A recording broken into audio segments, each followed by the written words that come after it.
दोस्तों जय माता दी। माँ दुर्गा तेरी सदा ही जय हो। नवरात्रों में पहन लेना अपने गले में इस पेड़ की जड़ को, भाग्य आपका सातवें आसमान पर होगा। जहां भी जाओगे दौलत पीछे पीछे आएगी। दोस्तों हिंदू संस्कृति में कई तरह के पौराणिक मान्यता को महत्व दिया गया है कि कई ऐसे पेड़ पौधे होते हैं जो कि काफी शुभ माने गए हैं। कई ऐसे पेड़ पौधे होते हैं जो कि हमारे जीवन में चल रही परेशानी को दूर कर देते हैं। खास बात यह है कि पेड़ पौधे की न सिर्फ लोग पूजा करते हैं बल्कि औषधि के रूप में भी प्रयोग करते हैं। ये कई प्रकार की बीमारी को ठीक करते हैं और वेद पुराणों में भी कई प्रकार के पेड़ पौधों का उल्लेख है। जैसे कि तुलसी का पौधा है, पीपल का पौधा है, इसका बहुत ही ज्यादा आध्यात्मिक महत्व होता है। दोस्तों अगर आपने देखा होगा हम सब पीपल की पूजा क्यों करते हैं, हमें पीपल की पूजा क्यों करनी चाहिए। वटसावित्री जो व्रत रखते हैं जो माता बहनें वो पीपल की पूजा क्यों करती हैं? क्योंकि पेड़ पौधे में कुछ ऐसे अलौकिक चमत्कारी शक्तियां होती है जिसके दम पर कुछ समय में यानी कि कम समय में आपको अच्छे परिणाम मिलते हैं। तो आज मैं आप लोगों को नवरात्रि के समय में ताबीज में भर करके पहन लेना। इस पौधे की जड़ बंद किस्मत के ताले खुल जाएंगे। इस वीडियो में बताऊंगा। देखिए ये जो नवरात्रि का समय होता है माँ नौ दुर्गा की कृपा प्राप्त करने का, इनसे आशीर्वाद प्राप्त करने का सबसे अच्छा समय माना गया है। जो व्यक्ति रिद्धि प्राप्त करना चाहते हैं, सिद्धि प्राप्त करना चाहते हैं, शुभ एवं लाभ को प्राप्त करना चाहते हैं, धन धान्य की कामना हो, धन धान्य से समृद्ध होना चाहते हैं, आरोग्य की प्राप्ति करना चाहते हैं, अगर आप चाहते हैं आपके जीवन से दुर्भाग्य दूर हो जाए, कीर्ति की प्राप्ति हो, शांति की प्राप्ति हो, आपको मान सम्मान की प्राप्ति हो, तो आप एकदम सही वीडियो में आए हैं। आपको कहीं भी जाने की जरूरत नहीं है। आज मैं आप लोगों को नवरात्रि के समय में धारण किए जाने वाली 5 जड़ के बारे में बताऊंगा। 5 जड़ में से कोई भी एक जड़ अवश्य धारण करना पर जितने भी मैंने लाभ इस वीडियो में बताए हैं वह सारे लाभ आपको मिलेंगे। पेड़ पौधों में बहुत ही ज्यादा चमत्कारिक शक्तियां होती है। आप माने या ना माने, हमने जीवन काल में कई बार औषधि का प्रयोग करके बहुत सारे साधक की बीमारी को भी ठीक करा है और बहुत सारे पेड़ पौधों का प्रयोग करके कई लोगों की समस्या को, जटिल से जटिल समस्या को हमने चुटकियों में समाप्त करवाया है। तो जो पेड़ पौधे होते हैं कहीं ना कहीं धार्मिक दृष्टि से ले लीजिए चाहे आध्यात्मिक दृष्टि से ले लीजिए, हमें फायदा पहुंचाने का काम ही करते हैं। सर्वप्रथम तो आपको नवरात्रि के 9 दिन इस पेड़ पौधे की जड़ को ले आना है। अगर नवरात्रि के दूसरे दिन या छठे दिन इस वीडियो को देख रहे हैं, मतलब है आप नवरात्रि के किसी भी दिन इस पेड़ पौधे की जड़ ला करके आप जो है अपने घर में पूजन करके धारण कर सकते हैं। लेकिन अगर नवरात्रि के 9 दिन आप इनकी पूजा करके जड़ को धारण करते हैं तो फिर अति उत्तम है। आपको वह हर सारी चीज प्राप्त होगी जो चीज आप प्राप्त करना चाहते हैं। दोस्तों महंगे रत्न पहनने की बजाय अगर आप जो है इन पेड़ पौधों की जड़ को धारण करते हैं तो उससे अच्छा आपको परिणाम मिलेगा, रिजल्ट मिलेगा। कहीं ना कहीं रत्नों में मिलावट होती है, कहीं ना कहीं रत्नों में त्रुटि होती है। लोग आपको बेवकूफ बना सकते हैं लेकिन पेड़ पौधे से आपको कोई बेवकूफ नहीं बनाएगा इसकी जड़ से, क्योंकि स्वयं आप इसे जो है अपने हाथों से उखाड़ करके लाएंगे और इसे आप धारण करेंगे। तो मैं आप लोगों को नवरात्रि के समय में लाए जाने वाले पेड़ पौधों की जड़ के बारे में बता रहा हूं जिसे आप जो है ला करके धारण कर सकते हैं। दोस्तों सर्वप्रथम तो इन पेड़ पौधों की जड़ को लाने के बाद आपको क्या करना होता है, इसे देवी प्रतिमा की तरह 9 दिन तक पूजा करनी होती है। जैसे माता नव दुर्गा की पूजा करते हैं ठीक उसी प्रकार इन पेड़ पौधों की जड़ को ला करके 9 दिन तक आपको पूजा करनी होती है। और 10वें दिन जो विजयदशमी होती है उस दिन चांदी के ताबीज में भर करके पहनना होता है। अगर आपका सामर्थ्य नहीं है कि चांदी का ताबीज जो है आप ले सके तो आप जो है बिना चांदी के ताबीज के भी पहन सकते हैं। जो तांबे के ताबीज आते हैं उसमें आप जो है धारण करके जो है डाल करके धारण कर सकते हैं। तो आइए इस वीडियो में जानते हैं कि कौन सी चीज को हमें नवरात्रि के समय में कौन सी जड़ को ला करके धारण करना चाहिए, पहनना चाहिए। 5 जड़ के बारे में बता रहा हूं। जानकारी बताने से पहले, वीडियो में आगे बढ़ने से पहले आप सभी दर्शकों से गुजारिश करना चाहूंगा वीडियो में बताई गई जानकारी पसंद आएगी तो वीडियो को लाइक करें, चैनल को सब्सक्राइब जरूर कर लेना और हाँ दोस्तों, कमेंट बॉक्स में अपनी राशि भी डाल दीजिएगा। अगर हमारे पास कोई उपाय होगा तो वो आकर हम आपके कमेंट में रिप्लाई करके बता देंगे। दोस्तों आइए जानते हैं, सर्वप्रथम तो आपको चमेली की जड़ लाना चाहिए। चमेली की जड़ के बेनिफिट बताना चाहूंगा, फायदे बताना चाहूंगा। चमेली की जड़ में दैवीय शक्तियां समाहित रहती है। आपने देखा होगा चमेली का जो तेल है हनुमान जी महाराज को समर्पित होता है। इसमें हनुमान जी महाराज की दैवीय शक्तियां रहती है। जो लोग माता लक्ष्मी की कृपा प्राप्त करना चाहते हैं, लक्ष्मी सिद्धि प्राप्त करना चाहते हैं, जो लोग सिद्धि प्राप्त करना चाहते हैं, मंत्रों को सिद्ध करना चाहते हैं, जो व्यक्ति आरोग्य रहना चाहते हैं, ऐसे व्यक्ति चमेली की जो जड़ होती है इसे अवश्य लाना चाहिए। चमेली की जो जड़ है इसे नवरात्रि के पहले ले आना या फिर नवरात्रि के टाइम में भी ला सकते हैं और इसकी 9 दिन आपको पूजा करनी है।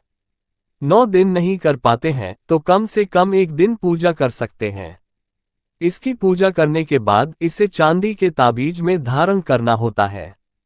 आपको दशहरे के दिन इसे चांदी के ताबीज में धारण करना होता है, तो इससे दैवीय शक्ति की प्राप्ति होती है, अलौकिक शक्ति की प्राप्ति होती है, हनुमान जी महाराज की कृपा बरसती है, आप हमेशा निरोग रहते हैं। दूसरे क्रम में आता है लजीरा नाम का पौधा, हमारी वीडियो में देख लीजिए। इस प्रकार का होता है पौधा, कई जगह इसे चिड़चिड़ा के नाम से जानते हैं, कई लोग इसे अपामार्ग बोलते हैं।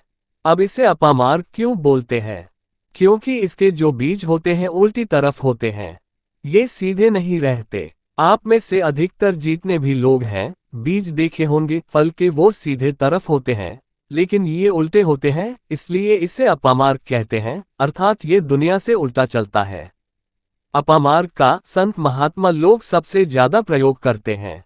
दोस्तों अपामार्ग जो होता है इसके बीज का खीर बनाकर के खाने से 30 दिनों तक बिल्कुल ही पेशाब पानी यहाँ तक कि जो शौच क्रिया होती है वो बंद हो जाती है। तो साधना करने वाले जो संत महात्मा रहते हैं हिमालय में अधिकतर हमने देखे हैं, ऐसे लोग अपामार्ग के बीज की खीर बना करके खाते हैं, लंबे समय फिर साधना करते हैं।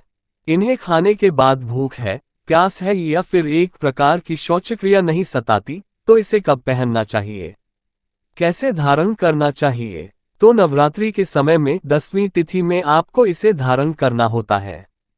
इसके धारण करने के बाद ये शत्रु का नाश करता है। और एक खास बात, जो लोग जैसे वशीकरण प्राप्त करना चाहते हैं कि सभी लोग उन्हें देखकर के सम्मोहित हो जाए, उनके चेहरे से नजर ना हटाए, उन्हीं की बात माने, तो ऐसे व्यक्ति जो चिड़चिड़ा है, अपामार्ग है, इसकी जड़ जरूर धारण करें। इसकी जड़ धारण करने के बाद अध्यात्म उन्नति होती है, बंद किस्मत के ताले खुलते हैं। दोस्तों आप जहां भी जाए लोग आपको देख करके आकर्षित होंगे, आपके वशीभूत हो जाएंगे, तो यह अवश्य धारण करें।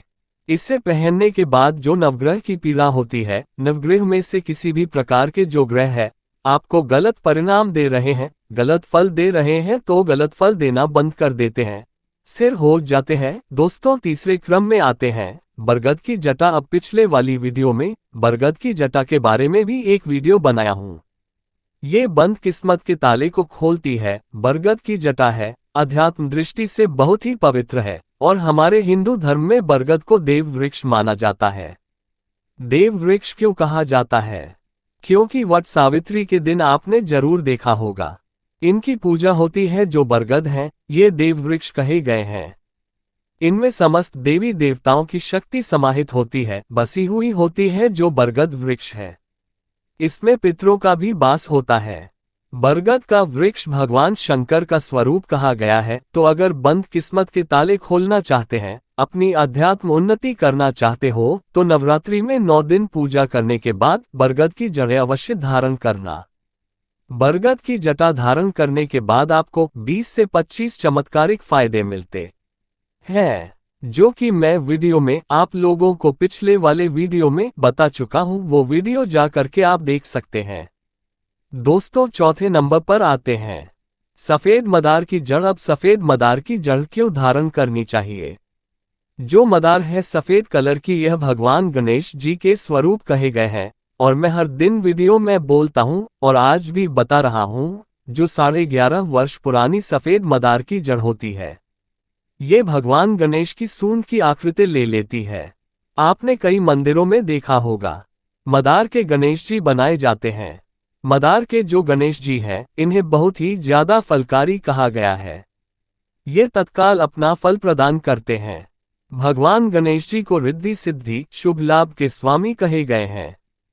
तो अगर आप रिद्धि सिद्धि शुभ लाभ धन वैभव प्राप्त करना चाहते हैं तो मदार की जड़ नवरात्रि में ले आना, इसकी 2 से 5 दिन 9 दिन तक पूजा कर देना।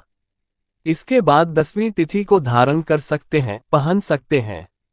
इसमें आपको बहुत ही ज्यादा लाभ मिलेगा।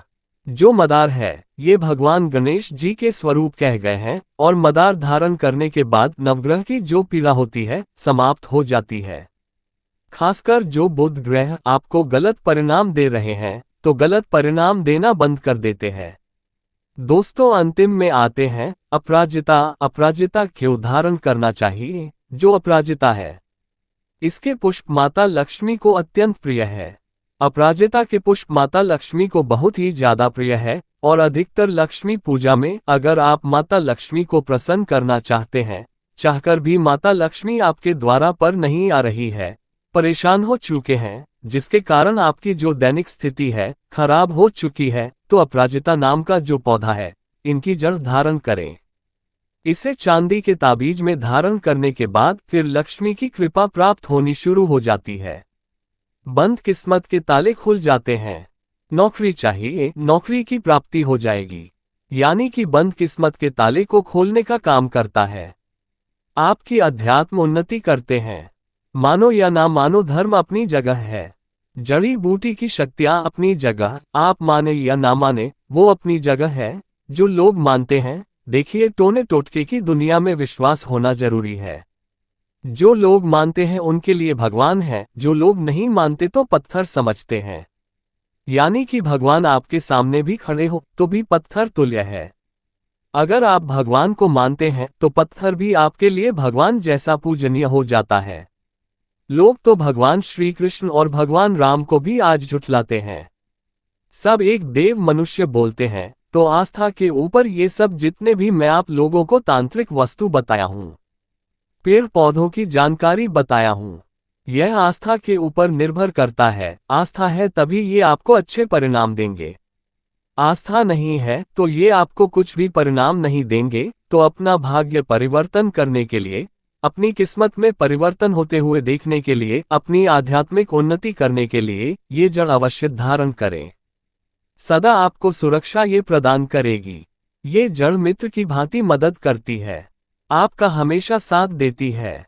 तो ये थी छोटी सी जानकारी। दोस्तों, अगर आप माता रानी को अपने घर पर बुलाना चाहते हैं तो कमेंट बॉक्स में लिखें, माता रानी आपका स्वागत है हमारे घर में। जय माता दी।